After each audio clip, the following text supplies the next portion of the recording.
Welcome back to Movies Outpost. Today we'll be diving into an action thriller movie titled Killing Season. This movie will encompass how a supposed dead Serbian soldier literally comes back from the dead for one single thing: revenge. The movie opens up telling us of a war where the Serbian army invaded Bosnia in 1992. Over 200,000 people died in one of the most tragic events, and in 1995, American military forces alongside the NATO allies intervened. With death around them all, the American forces pounced on a prison where the Serbian troops surrendered. The prisoners were freed and the Serbian paramilitary unit were executed one at a time. It eventually got up to the last man who stares at the gun before the trigger is pulled. In present-day Serbia, the same man that was shot at years ago, Emil Kovac, walks through the streets until he enters a bar. He links up with a man who asks for his money in exchange for a file. Emil opens it to see Operation Task Force Eagle and the men who captured his base and executed his men. Seems after a long 18 years he still has revenge and murder on his mind. When he gets up to leave, he is asked what his plans are, and it seems Emil wants to start hunting once again. Elsewhere in a beautiful forest, Benjamin Ford watches an eagle soar before making his way through a small waterfall. After collecting some sticks, he begins putting them together and alongside some leaves, makes himself a small tent. As the sun begins to set, he takes out his camera to capture some amazing photos of two deers in front of the sunset. But when he makes some noise from his injured leg, the deer quickly run off. With that, Benjamin heads to his small house where he prints the photo and hangs it up to dry. That night, once the food is made and ready to eat, it is clear Benjamin is living a very lonely life all alone in the woods. To keep himself busy, he trains, chops some firewood, and does whatever he wants. Out of nowhere, though, he gets a phone call. He answers and talks to his son Chris. Seems his son wants him to come drive down as they are having a birthday party for his grandson.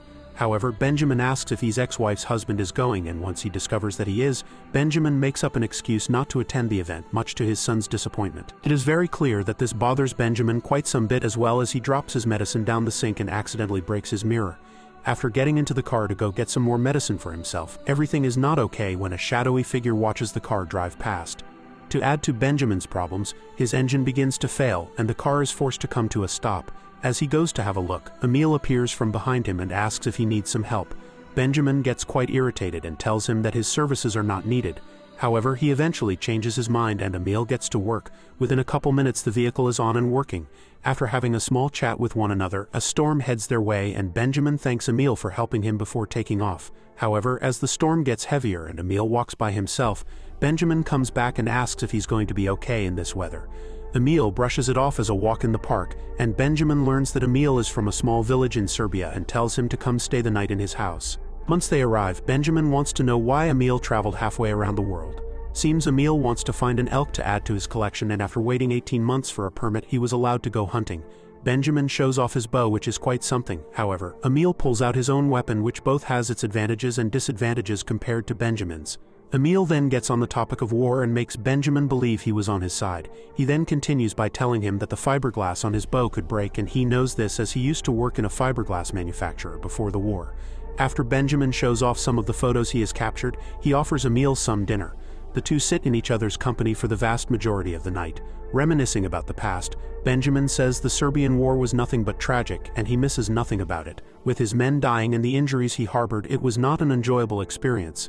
As the night progresses, Benjamin opens up on how he has never met his grandson and how his ex-wife has been married for 20 years to the best man at his own wedding. After some more talking about the good old days and whatnot, Emil then gets up to thank Benjamin for his hospitality and tells him he would be happy for him to join the hunt tomorrow. The following day, it seems Benjamin has decided to grab his bow and join Emil on his hunt. After handing him a radio, the duo split up and create platforms on top of some trees. Benjamin gets really excited and speaks about a long joke he heard, but he is interrupted halfway by Emil, who tells him to take the shot. Benjamin gets ready to do exactly that, but instead he stares at the creature and decides not to harm it and tells Emil to take the shot. Emil then creates a loud noise for the creature to run off, and he tells Benjamin that he has changed since the Serbian war. He then fires an arrow which barely misses but does break Benjamin's bow. Benjamin is forced to flee and hide as Emil tells him that he will hunt him down like a dog. He fires a shot which Benjamin dodges, and then a couple more are fired back to back, but all miss their mark.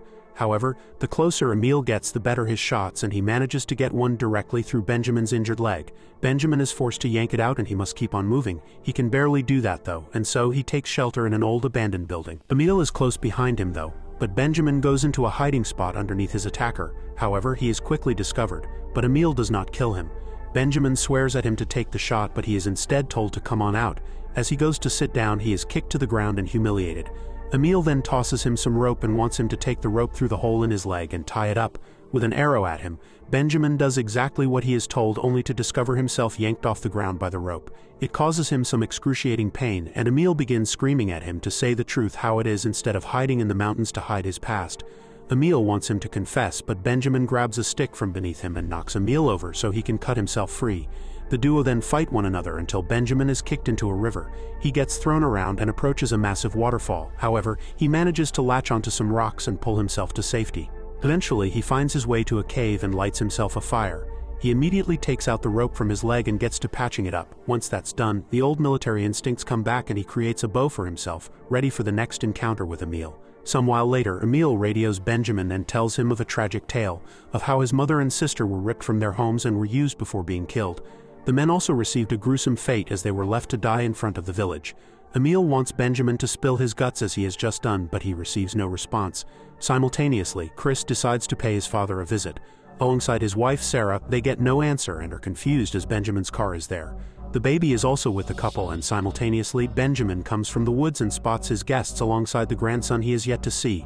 However, Emil is on the other side and holds his bow at the ready. Benjamin radios him to put it down, and after accepting that he will fight back, Benjamin's family is spared. Emil gives his adversary a head start, and so decides to pick up the bottle Chris left. However, Benjamin emerges from behind a tree and gets a spectacular shot right through Emil's mouth. Benjamin then approaches and mocks him until Emil is knocked unconscious. Soon enough, Emil awakens with the same talkative mouth as before, and Benjamin walks up to him and shuts him up. He then decides to make some lemon juice and talk about how his father used to hunt with him, how he used to use a knife to do the job, and as he speaks, a can of salt is emptied directly in the lemon juice. Seems Benjamin has a weird torture method in mind, and approaches Emil only to begin pouring the lemon juice onto him, which makes him cry and scream in pain. However, he ends up speaking about his job in the Serbian war. He used to make tools for all things, and the mention of tools makes Benjamin quite excited. He grabs an axe and tries to make his prisoner understand that war didn't just hurt the Serbians and the people in those countries, but it also destroyed himself. Emil then spits in his face and unties himself to steal the axe and smack Benjamin down. He immediately grabs the rifle and the bullets inside the house before yanking Benjamin outside and in the back of his own car. En route to Benjamin's final destination, Emil tells him that when he was shot in the back, he was paralyzed from the neck down for 3 years. But after all that, he taught himself how to walk, talk, and dress once again, as he had no help, no parents, no wife, no children, and was left to fend for himself, and the only thing that kept him going was Benjamin. Just then, Benjamin arises and chokes Emil, which causes the car to go toppling over an edge until it eventually stops. Benjamin is the first to emerge from the wreckage and tries getting to his gun.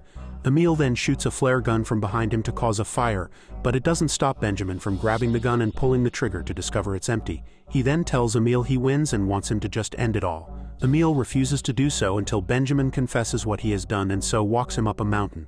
Benjamin takes a break halfway, and Emil says his country has beauty like America, however it is tainted with blood. He makes Benjamin keep moving, unaware he is slowly cutting his hand ties. Eventually, Benjamin drops to the ground and becomes unresponsive. However, it seems to be a trick, and he uses a rock to crack Emil.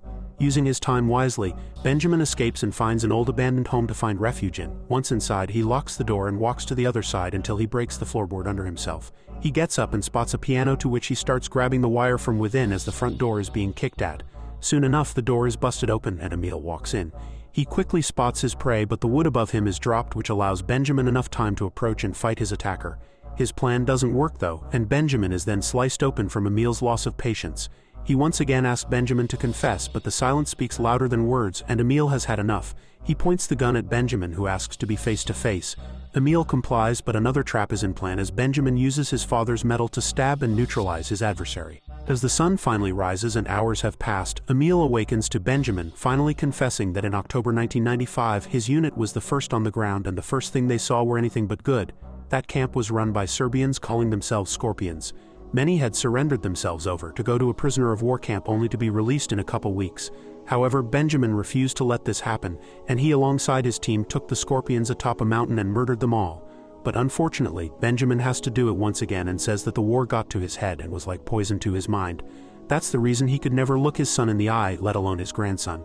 Emil wants him to put an end to both of their battles and pull the trigger. He says they are both the same, nothing more than ruthless killers. Benjamin gets the gun ready and intentionally misses his shot. He unties his prisoner and dumps the gun, Both these men have gone through extraordinary lives, and Benjamin finishes his joke from earlier. Both of them do not find it funny though, and Emil tells Benjamin it is time for him to finally go see his grandchild.